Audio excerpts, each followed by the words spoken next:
So here it is, August 23rd. Last night it absolutely poured and my back gutter clogged up.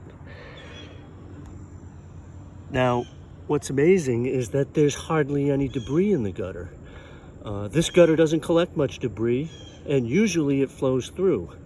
But there's just a handful of debris in the gutter, and you can see that what it did is it clumped together, flowed to the outlet tube, clogged the outlet tube, and even though it's just a small amount, it's completely clogged.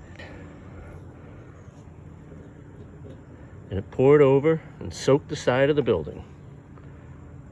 So with Gutterbrush, it can't clump and flow, and that small amount couldn't do that.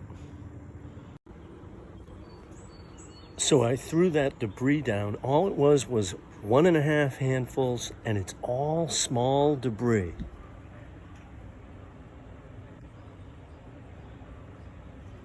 All those items could have flowed through on their own, but it's that just amazing thing that the rush of water brings the small debris, clumps it together, and turns it into a large plug that clogs the gutter. It's amazing.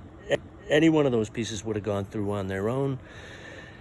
And so Gutterbrush would have kept that from clogging. Thank you.